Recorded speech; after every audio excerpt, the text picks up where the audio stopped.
Vamos a comenzar ahora invitando a subir al escenario a quien va a ser la moderadora de este bloque, Lucia Garin de AUDER, acompañada también por Rodrigo Alonso Suárez del Laboratorio de Energía Solar, Héctor Cotes del World Energy Council de Panamá, Nishant Kumar Sharma del World Energy Trilemma de WEC y Diana Mangalagiu que va a estar con nosotros también vía virtual, así como Sandra Winkler del World Energy Trilemma de WEC. Lucía, cuando tú gustes. Adelante. Bueno, muchas gracias a todos. Bienvenidos a este segundo día. Gracias por estar aquí de temprano. Como muchos de ustedes ya saben, además de ser el 11º Congreso de AUDER, se celebra el 5º Congreso del Consejo Mundial de Energía, el WEC, Capítulo Uruguay, y para ello tenemos esta mesa con también colaboradores de afuera que nos puedan contar un poco de qué se trata el Consejo Mundial de Energía, qué está haciendo y los vínculos que tiene con Uruguay.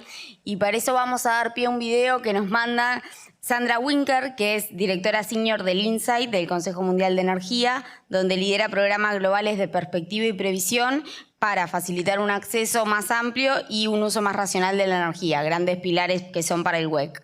Y bueno, ella tiene más de 15 años de experiencia en el Consejo y ha sido fundamental para la evolución de marcos y herramientas únicos, que también les vamos a contar a continuación a través de distintos panelistas, para fortalecer lo que es la colaboración y el aceleramiento del aprendizaje en los distintos países. Damos la apertura a esto con el video de Sandra. Distinguished guests, esteemed colleagues and friends, good morning. It is an honor to join you today for this important gathering, even if only remotely. I'm Sandra Winkler, Senior Director of Insights at the World Energy Council, and it is truly a pleasure to be part of the Latam Renovables Congress 2025. Before anything else, let me begin with a word of gratitude. Thank you to AUDER for organizing this year's Latam Renovables Congress, and to the Uruguayan Ministry of Energy, UTE, and UNCAP for your ongoing leadership and commitment to making clean and just energy transitions happen, not only in Uruguay, but across the region.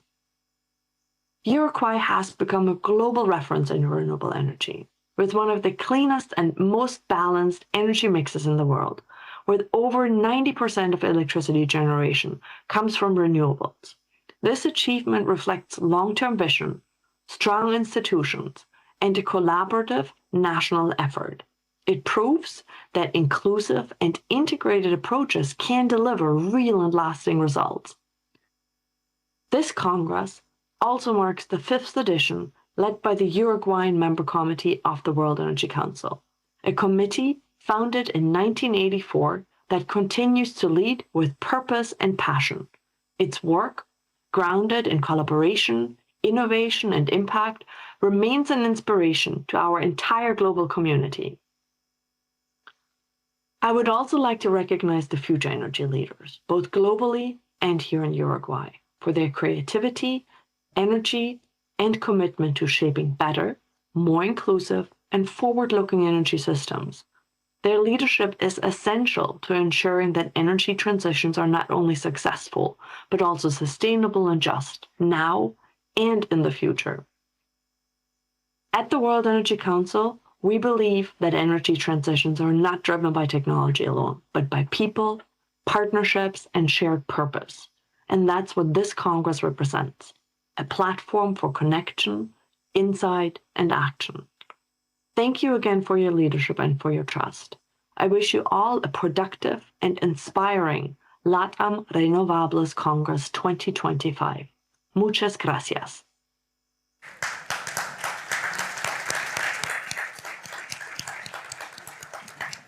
Bueno, tras estas palabras del video voy a dar paso a Rodrigo Alonso Suárez, alguien de la casa para muchos de nosotros.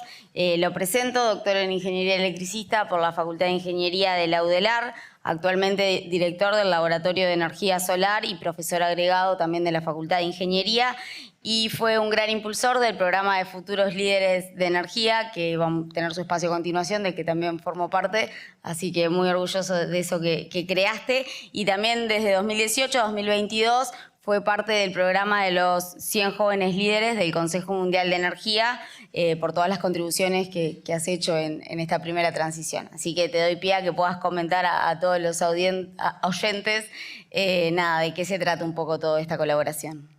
Hola, hola. Si me permitís, Lucia, prefiero estar un poco más. Sí, tranquilo. Bueno, muchas gracias a todos por estar aquí, a los que nos siguen por streaming. Muchas gracias a AUDER y a XI Uruguay por proponerme participar de esta apertura. Yo lo que les quiero contar hoy es, bueno, qué fue lo que hicimos en este espacio, por qué lo hicimos y para qué lo hicimos, para conceptualizar un poco mejor qué es lo que estamos haciendo y cuál es la visión que tenemos en relación a este espacio de XI Uruguay, que está fuertemente ligado al programa de jóvenes. ¿Sí? Así que el objetivo de la charla de hoy es transmitirle algunos mensajes, pero principalmente qué hicimos, por qué lo hicimos y para qué lo hicimos. Un brevísimo contexto para los que sean nuevos al Consejo Mundial de Energía, por sus siglas en inglés WEC. Estamos hablando de una red internacional de expertos en el sector de energía con representación global. Hay diferentes herramientas de diagnóstico y visualización de la evolución del sector y de la perspectiva del sector, un dinamizador del diálogo global. En Uruguay, históricamente, el WEC estaba compuesto por los tres grandes jugadores públicos que tenemos, MIEM, UTE y CAP. La transición energética y todos los procesos que hemos vivido en los últimos 15 años trajeron toda una diversidad de actores. Y en la actualidad el espacio está conformado por una multiplicidad de actores públicos y privados bajo el paraguas de AUDER, ¿sí? Que ha tenido un rol central en que esto pudiera ocurrir. ¿Sí? Entonces, todavía no me estoy llevando muy bien con Ahí. Entonces, ¿qué es lo que tenemos acá?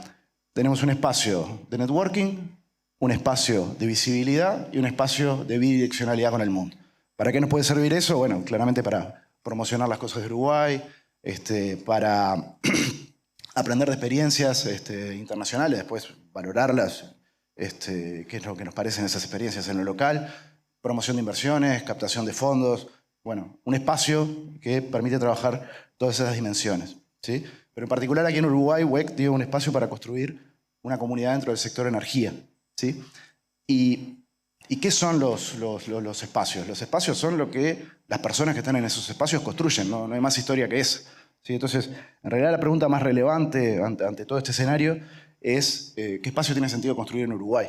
¿Qué espacio tenía sentido construir en un país como Uruguay? Yo les confieso que hace unos 5 o 6 años, cuando empecé a pensar en todas estas cosas, tenía un grado de conceptualización de este asunto mucho menor del que podemos tener hoy. Quizás en aquel momento sí teníamos algunas intuiciones de hacia dónde estaba el norte, que pienso además que tiene mucho que ver con eso de ser uruguayo y hacer las cosas en uruguaya. Pero bueno, este asunto merece un poco más de desglose, ¿sí? Porque una de las cosas que hicimos con estas cosas en mente, o si se quiere la cosa que hicimos, esto a mí no está funcionando, ahí está, es crear el programa de jóvenes líderes en la energía, ¿sí? Ahora, este programa, y capaz que muchos de los FEL que están hoy aquí recién lo están visualizando o recién ahora lo pueden ver, en realidad es un vehículo para cosas más grandes, ¿sí? Es un vehículo más de muchos que pueden haber para algunos objetivos que son bastante más grandes que yo sinteticé en esos 3 puntos que está acá. El primero de todos ellos es crear un espacio donde pueda ocurrir construcción de confianza entre personas que piensan distinto.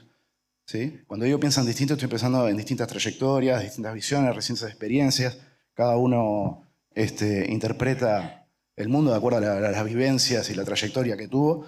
Entonces, no puede tener pensamientos distintos, ideas distintas. Bueno, encontrar los espacios comunes para poder trabajar y construir confianza en eso. En la presentación de ayer, Daniel, uno de los puntos que comentaba como críticos, ¿sí? No sé si se acuerdan, creo que era el segundo punto, era la desconfianza, el creciente nivel de desconfianza de las personas con las instituciones, de las personas con las empresas, de las personas entre ellas y de los sectores dentro de la sociedad. Entonces, cada elemento que uno haga para surcir esas cosas, en mi opinión, es una contribución en la dirección positiva y es valioso, ¿sí? Van a ver que lo en la charla esta yo voy a hacer varias referencias a la charla de Daniel ayer, porque coincido en muchísimas cosas, me pareció que muchas de las cosas da perfectamente en el clavo, así que va a aparecer más de una vez. ¿Sí? Segundo punto, construcción de capacidades de colaboración. Casi todo lo que vemos es producto de una cadena muy larga de colaboración entre personas. Entonces, generar espacios que permitan la colaboración, incluso en el disenso, en los lugares que encontramos comunes, y a partir de ahí construir, súper valioso. Generación de oportunidades para las personas, para los espacios que integran a esas personas, país, y tener un espacio fermental para que ocurran cosas, ¿no? Por ejemplo, AUME es un ejemplo de eso. ¿Sí? AUME posiblemente existiera sin que se haya armado el programa de jóvenes, pero digo, eso es una pregunta que es infalciable, que es contrafáctica, digamos, no tiene sentido planteársela mucho, pero si uno traquea, digamos, el origen, bueno, la primera cohorte de este programa la seleccionamos a Agustina, después Agustina se asoció y bueno, creció, y lo que tenemos hoy de AUME es impresionante. ¿Sí? Entonces, crear esos espacios fermentales donde se generen cosas, con este tipo de lineamientos genera cosas. ¿Sí? Genera oportunidades. Después un tercer punto, la construcción de capacidades avanzadas. Aquí lo estoy pensando en cualquiera de los roles que se puedan imaginar, desde lo técnico, a lo comunicacional, a la construcción de sociedad. Distintos roles, en algo tan transversal como la energía hay espacio para todos eso. ¿Sí? Pero capacidad de hacer cosas más avanzadas, más complejas, más difíciles. ¿Sí? Y la construcción de liderazgos positivos. ¿Sí? ¿A qué me refiero con esto? A esos liderazgos que son capaces de multiplicar, de hacer crecer las cosas. ¿Sí? Cosa que empieza de una semilla y crece, crece, crece, y al final del día uno tiene un montón de transformaciones. AUDER, por ejemplo, es un ejemplo de eso. Muchos de los que están aquí son también ejemplos de eso. Bueno, crear un espacio más, ¿sí? Que genere este tipo de cosas. ¿Sí? Entonces, esos son un poco los objetivos iniciales y los grandes lineamientos que buscábamos en la construcción de este programa. Y por tanto es un vehículo para cosas que en realidad son mucho más grandes. Estas cosas tienen valor en sí mismo, más allá del sector energía. Obviamente aquí estamos siempre pensándolo enclavado en el sector energía. ¿Qué se hizo? Esto capaz que es lo que menos me interesa comentar, porque tenemos toda la mañana. ¿Sí? Yo simplemente voy a comentar algunos puntos neurálgicos. ¿Sí? Queríamos construir un lugar donde el sector público, el sector privado y la academia pudieran convivir y construir en base a esos tres lineamientos grandes.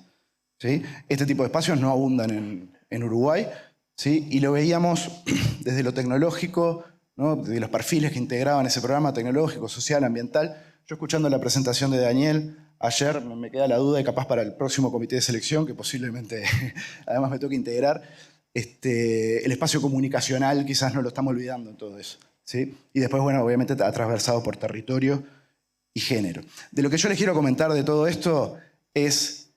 hay una visión muy específica en la formación de trayectorias, ¿sí? de las personas que integran y de lo que esas personas generan, ¿sí? Porque acá hay un efecto multiplicativo de fondo. ¿Sí?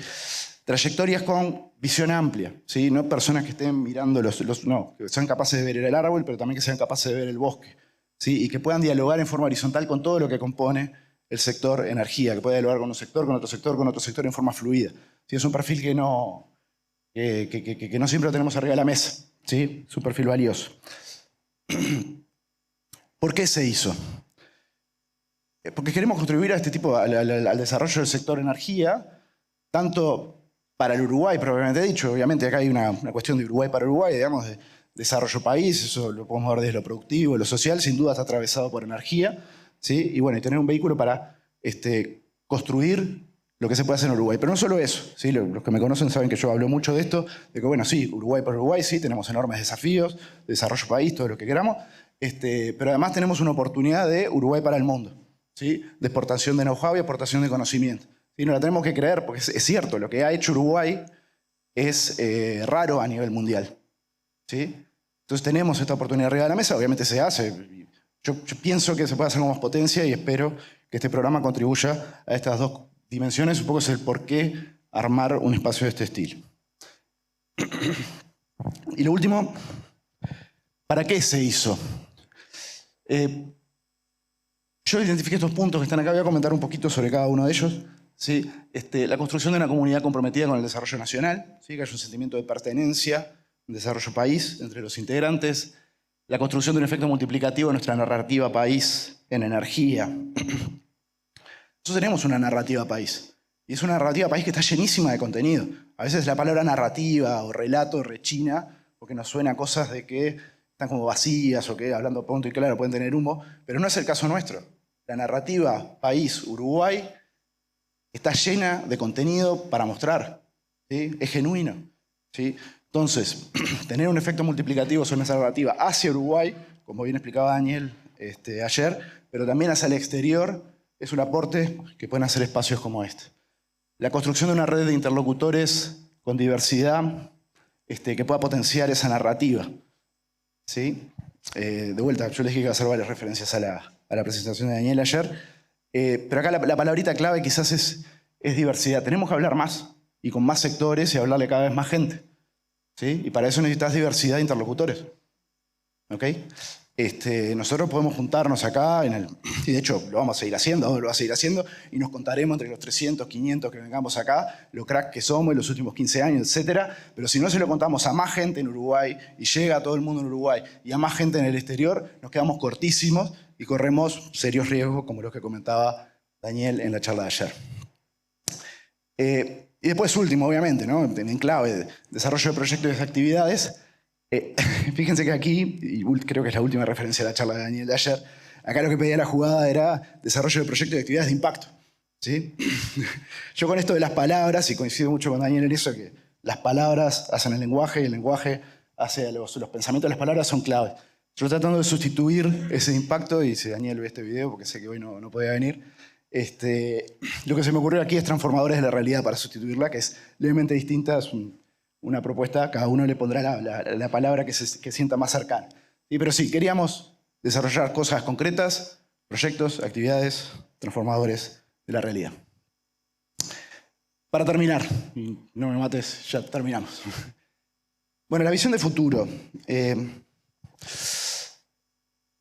Esto también además es un mensaje porque, para los propios integrantes, porque no sé si probablemente no esté yo en primera línea, pero ¿qué es lo que uno espera de este espacio? Bueno, que crezca y potencie, que crezca en el tiempo, que se potencie en el tiempo sobre la base de estos lineamientos que les conté recién, ¿sí?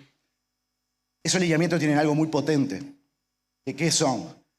Que son de consenso, son de total consenso. Los lineamientos que les conté hacia atrás es sobre lo que hemos construido el programa, ¿sí? Y son de absoluto consenso, entonces tienen un valor en sí mismo, ¿sí? Entonces eso da un espacio para que este programa o este espacio siga creciendo y se potencie y pueda hacer más cosas y lograr las cosas que vimos antes, con mayor volumen, ¿sí? Que genere redes extendidas y profundas en base a los grandes acuerdos. No todos pensamos lo mismo, ni pensamos, digo, hay diferencias, es completamente genuino, pero posiblemente en el 90% de las cosas sí coincidimos. Y bueno, construir sobre eso. Que el programa agregue valor en todas las dimensiones vinculadas con el sector energía, de vuelta en este sentido amplio de no quedarnos solo en lo técnico. Esas son tres cosas que se me ocurrieron a mí, pero la verdad la respuesta a esta pregunta yo no la sé, ¿sí? Porque en realidad va a depender de los que estén en este espacio y lo que hagan, ¿sí? Como yo les comentaba en una de las primeras, lo que había puesto en una de las primeras diapositivas, los espacios son los que las personas que están en ese espacio construyen, ¿sí? Entonces, aquí creo que lo que tenemos es una base, el futuro nos lo dirán las personas que estén en ese espacio, yo haré todo lo que pueda desde mi rol, pero no me va a tocar hacerlo de primera mano. Así que bueno, esto además de todo es una invitación, ¿sí? A seguir en este camino, seguir profundizando en estas ideas y bueno, espero que lo que hay para mostrar y lo que van a ver durante la mañana les guste a todos y los entusiasme para acercarse. Bueno, dicho esto, muchas gracias.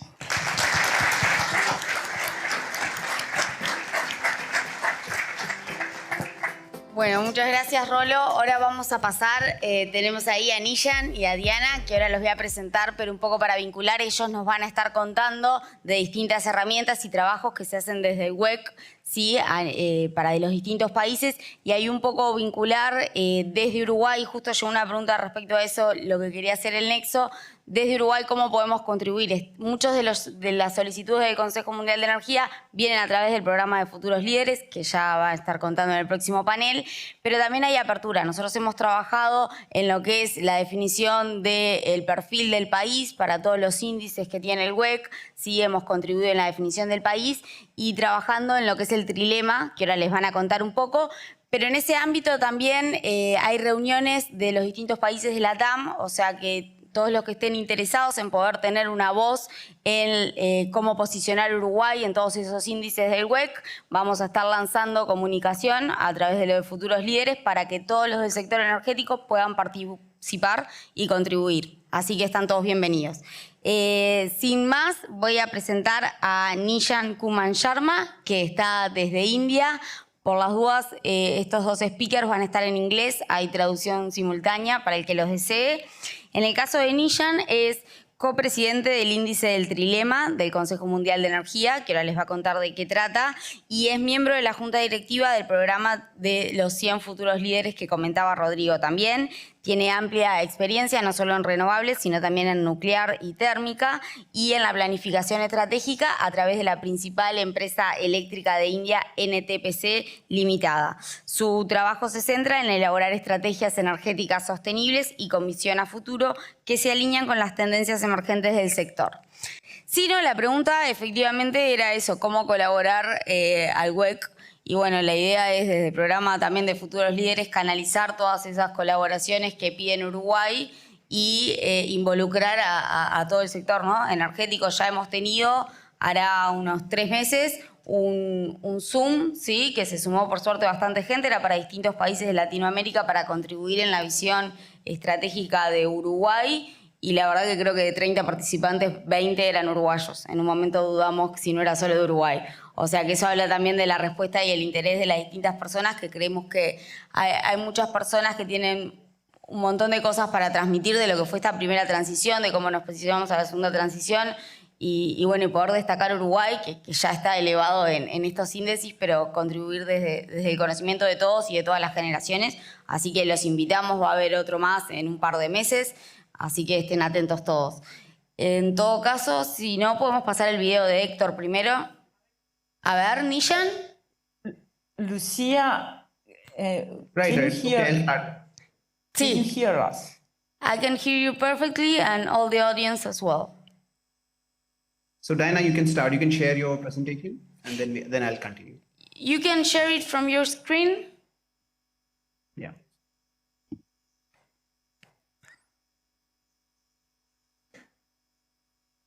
Okay, can you see okay? Can you hear okay? Perfectly. Thank you. Buenos días a todos. Es un gran placer participar en el Congreso y me gustaría agradecer a los organizadores por la invitación. I'm going to switch into English because I'm better in that.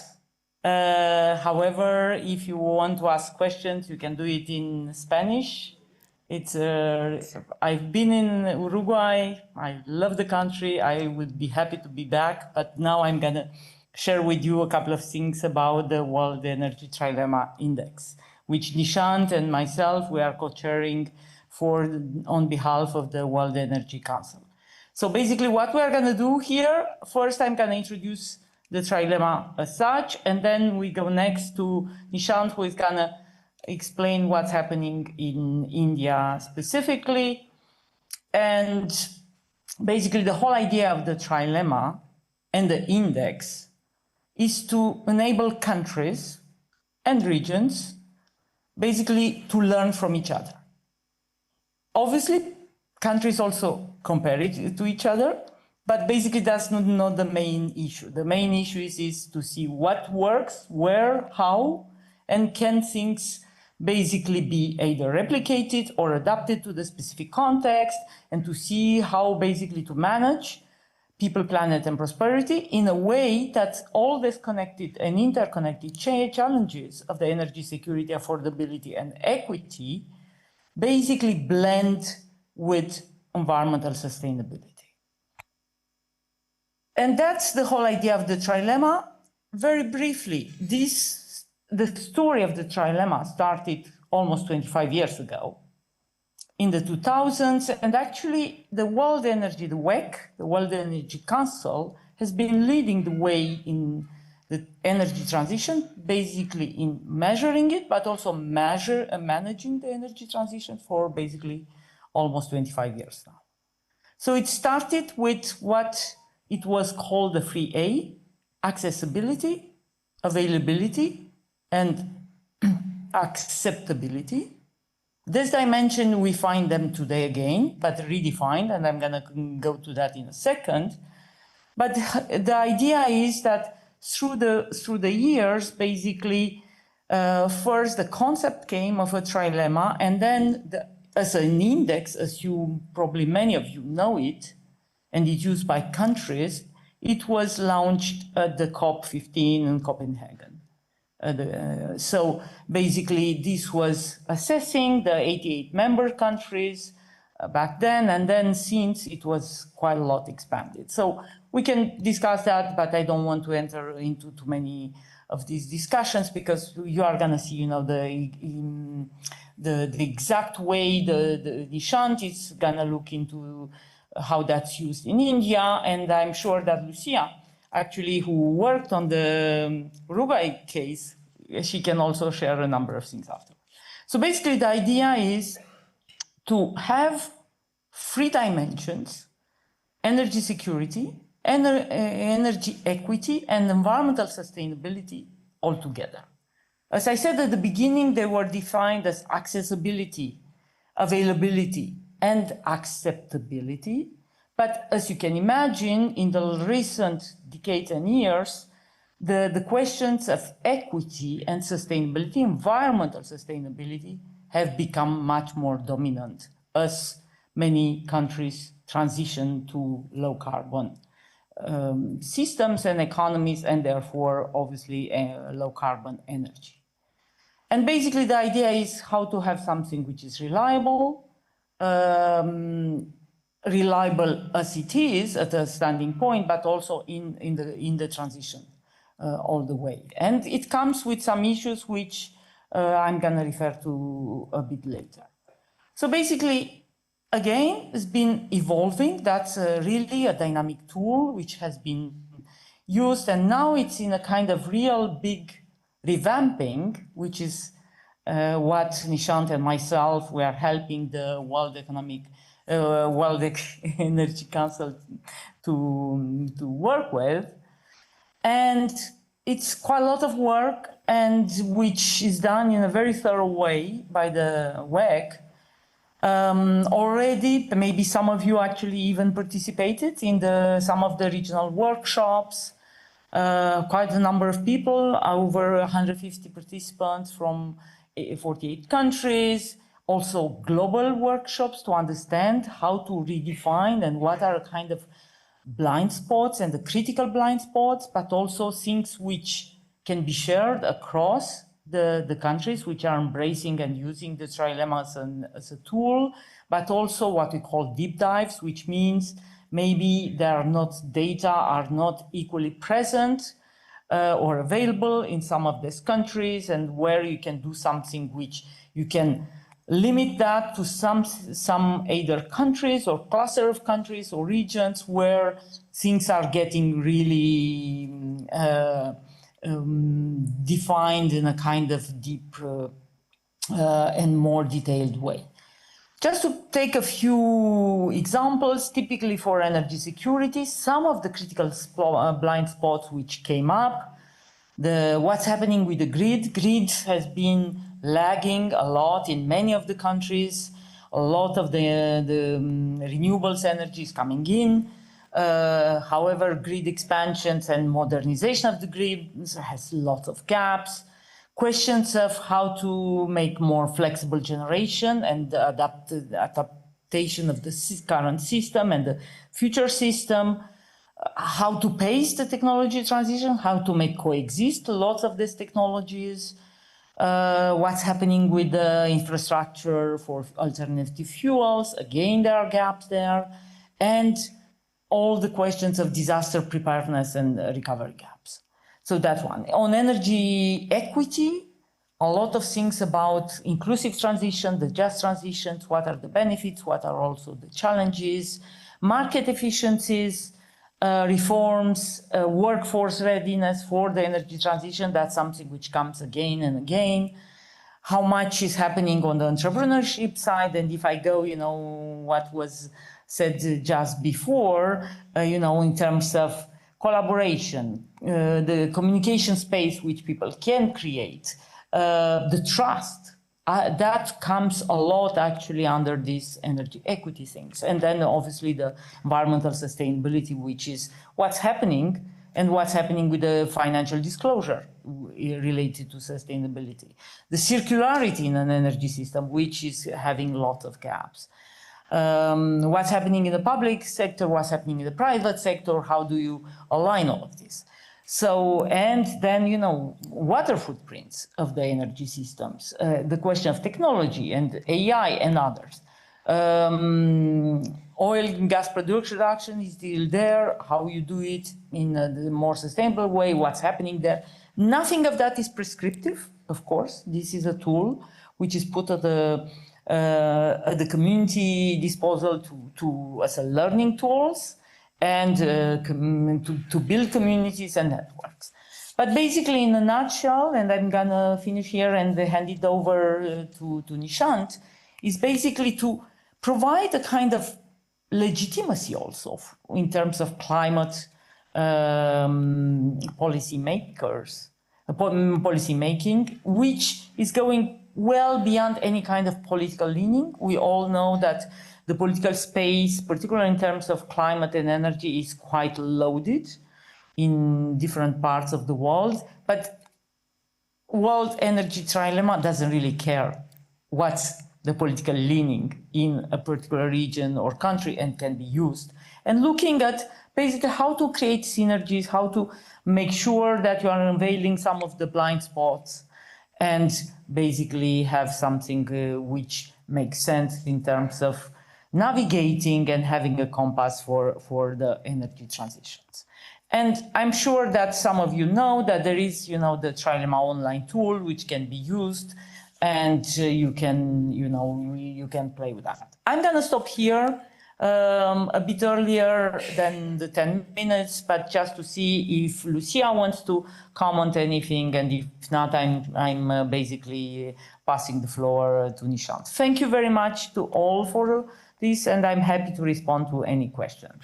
Well, thank you very much, Diana. Let me introduce you. Voy a hacer la introducción de Diana, que nos cambiamos el orden para que todos puedan tener un poco del contexto. Ella es profesora científica interdisciplinaria con una experiencia de más de 20 años en tecnología, sostenibilidad, estrategia y previsión. Tiene un doctorado en IA, bastante pertinente para todos los temas que venimos tratando. Y bueno, se destaca en el desarrollo de soluciones a través de la previsión, modelado y participación de las distintas partes interesadas, y ha contribuido en asesoramiento a distintas entidades, gobiernos, corporaciones, el Banco Mundial y agencias de la ONU y de la ONG. Antes de dar paso a Nishant, me gustaría destacar de esto, Diana, que dijiste, y vinculado con lo que se dijo ayer. Ella presentó el Trilemma, mencionó las tres patas, ¿no? El tema de la seguridad energética, la equidad energética y la sostenibilidad ambiental. Si ustedes recuerdan, ayer en la apertura, la ministra Fernanda Cardona y al cierre a Diana, también la Dirección de Energía, mencionaron la planificación a nivel de Uruguay y la importancia que le van a dar también a esas patas ambientales de equidad. Entonces, bueno, creo que es muy importante tener eso presente. Y vinculado, una pregunta que llegó del público, Diana, que a ver si quieres dar tu visión. Which is your evaluation for the Trilemma Index in the case of Uruguay? Well, unfortunately, I don't know enough now anymore about Uruguay. I've been like almost 2 decades, I haven't been in the country. So I think you are much better positioned to answer to this question, Lucia, or maybe even Héctor. Sí, sin problema. Si quieren, la dejamos ahí, dejamos a Nishant participar y luego les contamos un poquito más del caso del Trilemma Uruguay. Thank you very much, Diana. Ahora sí pasamos a Nishant. Can you hear us, Nishant? Yes, I can hear you. Okay, I'm audible? Hi. Is my screen visible? Perfectly. Great. So first of all, should I start? Okay. So first of all, thank you for organizers for inviting me to this wonderful conference, and I wish it a big success. So thank you, Diana, also for making my work easy. Now I'll be building upon what the base she has built. The questions which I will be answering in this small slide deck would be, why do we need a trilemma? What was the thought behind it? I have been connected to Trilemma Index since 2020, so it's 5 years, and it's one of the best tools which, as per me, for policymakers, if they want to actually make policies in energy. And how it is, we'll discuss about it. Second thing is, with the example of India, I would like to just present that how can you make this for Uruguay or any other country, if there are nationals from some other countries also. If you want to build it for your country, what should be the process, how it will help you, and what are the other benefits which you can get out of it, and what are the things that you have to keep in mind when you are actually building it. So these are few questions I'll try to bring in front of you. These are the only questions. They will be mostly questions. If I get, I may be having few answers. I may not be having few answers because we are still in the building stage. Trilemma is still under development. Let us see where we reach. And especially with so much of data, AI and all the data related things happening around, this actually gives us a lot of advantage. So first of all, how did it start for India? So the thought behind Trilemma has always been that it should not be restricted to just countries. So at present, if you see the WEC Trilemma, it is restricted that how different countries rank. So which are the countries which are doing good, which are countries which can do better, which are the countries which are improving, who are the top 10 improving countries in each of the sector, which Diana has already mentioned. But the point is, it should actually go through, it should seep through. So first we do it for countries, then in a country, for different regions we have to take, we have to build up that what are the regions which need more development, where we need to focus more. So if you want to understand where do you want to focus more within your country, then the Trilemma Index is actually the best tool. And same is the point with India. So India is a mosaic of 28 states and 8 union territories with varied demographics. So we have different energy resources. Some part of the country get very good energy resources. Some part don't get that, but they have something else. So like when we go to western part of the country, there we have good amount of solar insolation. When we go to the northern part, there we have good hydel energy. When we go to the southern part, a good wind energy. So because we have different sources of energy, we need to actually see how actually they are and what kind of focus that policymakers should actually make. So this is the first thing. First, you have to actually think how your country is divided demographically, how it is resourced, so that you can make a mindset where you need to focus more, where you need to focus less, in which part actually should you focus more on sustainability or affordability or security. So 3 parts of the trilemma. What should be the points of focus? So that should be the first thought. Now moving upon. Next thing, I said a few minutes back that I feel this is the best tool. So why it is called the best tool? You see these 3 things: energy, security, affordability, and environment sustainability. What should be the ideal thing? All 3 should grow. Everyone should be able to afford your energy. Everyone should have an energy security, that they are not dependent on anyone. And third thing is, your energy should be sustainable because of the climate change and all the other issues that are happening. But policymakers can't do all the 3 things at the same time. That's the beauty of trilemma. When you want to actually improve one of the thing, others may actually go in inverse way. So there can't be rapid increase in trilemma. So today, if your trilemma score is 70, you can't go to 100 immediately. It has to be a gradual improvement. You will be improving the part where you actually have some, deficit. So you should be focusing more on that part where you are having deficit. And because you are focusing on this, other 2 may get impacted, but that should not deter you. You should actually keep on working on that. So that's the best part of trilemma. You can't improve all the 3. It's just like life. You can't get everything in life. When you want to get something, there is something which you will lose. So that's the whole thought behind trilemma. So same thing actually we developed for the country. We actually focused on how actually the energy affordability is in different parts of the country, how environmentally sustainable are they because of the resources that they have, and security actually because we are actually having a single, it's a country, so maybe we are thinking that change it to security to resilience because the whole country is secure or it is not. So you can't say that one state is secure and another state is not. So we are actually thinking of changing from security to resilience. It's still under progress, not committing anything. Now, why do we need security or resilience, what I was saying? So first of all, the resources that we get, as I'm telling from from a few slides, they're highly state specific. You can't get, if you're getting wind in some part of your country, it's not that it will be across the country. It will be in some parts, somewhere you will be getting good solar insolation, somewhere you will be having good amount of hydel, but everyone has to come up. So you have to see which part is having what kind of security. What is something that they are independent in. Next is equity. Now, if we go to equity part of it, here actually you have to see how much there is actually difference, urban and rural gap. So there are some urban parts of the country, there are some rural parts of the country. How much is that gap? So your policy making, so energy trilemma is basically a tool for policymakers. It may be studied by others, but it doesn't make any sense to them. So it's basically the policy making where this tool helps. So here you will have to see how is the gap between the urban and rural. How affordable is your energy? How many people are actually consuming it? What's your per capita consumption of electricity, per capita consumption of energy? How you can improve it. So if you want to focus on that part, then you have to look at energy equity. If you feel that part is done off, then that's not the point of focus.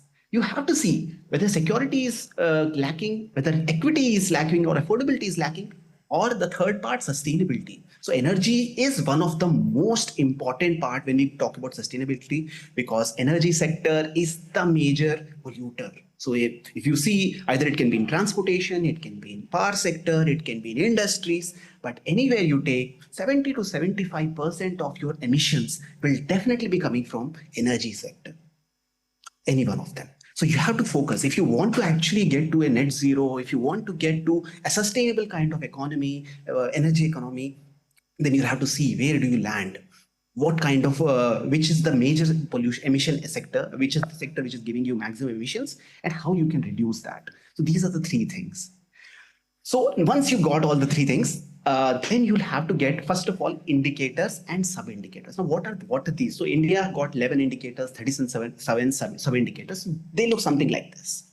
So this is security, this is security, this is equity, this is sustainability. Now in security, you will see that how actually things are varied, how resources are varied. In equity, we'll see how energy access is varied. If you are you having energy access constant across this country, or in some parts of the country, energy access is very good. Some part of the country, it is not. Maybe in urban part, very good. You'll get 24 hours of electricity. But in rural part, you may not be getting that. If you are getting it, well and good. If you are not, then you have to focus on that. Policymakers, they are the people who have to look into it. So you'll have to get all that data. Then environment sustainability is the same thing. You'll have to see whether you are able to get the decarbonization, whether you are able to get reduce the pollution. What are the things that will be needed to reduce it? Should be you transform towards EVs? What kind of things that you will have to do if you want to increase your sustainability? So once you have this, once you have made your indicators, sub-indicators, I don't know whether I'm going through time. So Lucia, you may actually interrupt me if you feel that I'm taking a lot of time. Second thing is methodology. Now, once you have got all these indicators and sub-indicators, what should be done? You have to see whether you have enough data available. Now, it's very easy to actually get all these indicators and sub-indicators. But the point is, do you have at least 10 years data? Because if you don't have data, you can't build on it. You can't do any analysis. How will you get some data, some result out of it if you don't have any data? So you have to take only those indicators and sub-indicators where you have availability of data. You may not have availability of data for all the places, but are you having 70 to 80% of your regions with that data? For rest of the time, you can do normalization. How that normalization is done? So whatever data is available, you will give that's average of it, and you will allocate that to that, because you are not having data for those 20 to 30% of the states or regions or whatever, cities, whatever you call it. Okay. So the next most important thing is data collection. So once you have data, you have to put it across all these indicators and sub-indicators so you can get score for each of it. And then you will get that which part of your country is having problem in security, which part of country is having problem in affordability, and which part of country is having problem in sustainability. So that what will be the outcome of it? This is this is the end of that of my presentation, and this is basically where your cake comes out. The proof of the cake is in the taste. So that this is the most important part. So once you have this data, it will support better policy targeting. So what kind of schemes that your government should bring out will depend on what is the final score. Whether you require schemes which actually promotes affordability, schemes which promote sustainability. Now, if you are having a good sustainability score, bad affordability score, then policies have to support affordability, not sustainability. So here you will be getting better policy targeting. Next is enhances cooperative federalism in energy transition. So here you can benchmark states or benchmark your regions. So you can say if that region is doing good in security and I am not, can I mimic something? Can I do something which will be exactly like that so that I can also improve? Why one part of my country is not getting affordability? Why are they facing issues in that? So can I do some benchmarking with another state or another region so that I can get something better, and how can I can improve there? And last is it will improve transparency and public accountability. Common man will understand what's the problem. He will support government, or he or she will support the government. It will actually bring your governance reforms. So these are few of the outcomes because of which we are building everything. So today I also brought the engineer who actually works with me. So I am the person who actually just gives ideas. So people like Diana and me, we are not actually having enough time that we can actually bring that data part and all these things. So he's Mr. Shubham. He works on this for the country. So hats off to him for such a big country, 250 gigawatts of grid. He actually built so many things here. And so this is the thing that we have to do. So if you want to, that's all from my end. So if you want to build a trilemma for your country, this should be the process you should do. These are the outcomes that you can expect. If any questions are there, I'm open to it. Really sorry, I don't understand Spanish and I can't speak it. Otherwise, it would have been a wonderful outing. Thank you. No problem. Thank you very much, Nishant. And thanks a lot for showing us all this passion about this index and all the things that can bring this show. Vamos a continuar con el último video. Antes de eso, para tampoco esquivar la pregunta y para que no se queden con la duda, Uruguay está muy bien rankeado en el Trilemma. Somos el primero en Latinoamérica, ¿sí? Y el único que está en el top 25. Estamos en el puesto 21. Así que, bueno, la idea es continuar trabajando y seguir dejando a Uruguay lo más elevado posible en este Trilemma. Por último, vamos a tener un video. Nos va a acompañar el ingeniero Héctor Cotes de Panamá, ingeniero industrial con 2 maestrías, con una trayectoria de más de 30 años de experiencia en distintas industrias, actualmente gerente general de Electron Investment S.A. y de Ecosolares, que son de hidroeléctricas y de solares. Y bueno, es presidente del Consejo Mundial de Energía, del Capítulo de Panamá y también director de la Asociación Nacional Panameña de Generadores Eléctricos. Así que los dejamos en el cierre con este video de Héctor y algún mensaje que nos quiere transmitir. En nombre del Consejo Mundial de Energía de Panamá, queremos invitarle a la Semana Mundial de Energía a realizarse del 6 al 9 de octubre en el Hotel Gran Sheraton en la ciudad de Panamá. Ahora a continuación un video con los mayores detalles. Los esperamos.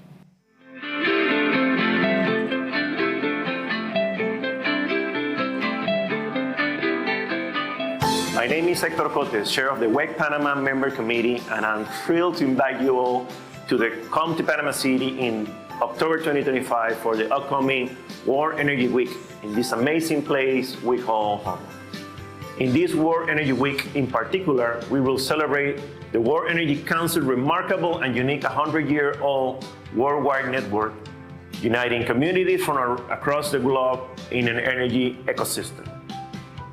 As a host of the World Energy Week in 2025, we want you to invite you to Panama in a place where we can not only share our humanizing energy vision and ideas about energy transition, but also enjoy diverse gastronomy, walk the old town of the city, visit the Panama Canal, or enjoy nightlife of the city. For this truly global 4-day event, we expect more than 500 attendees from more than 100 countries around the globe. Don't miss the opportunity to be part of it. Panama City offers a wide range of activities to enjoy during your stay here. It is where the energy transition and business opportunity meet adventure. See you soon here in Panama. As Panama's Secretary of Energy, it is my great pleasure to invite the entire World Energy Council community to the World Energy Week 2025, taking place in Panama City from October 6 to 9. Join us for an inspiring week of collaboration, innovation, and solutions for a sustainable energy future. We look forward to welcoming you.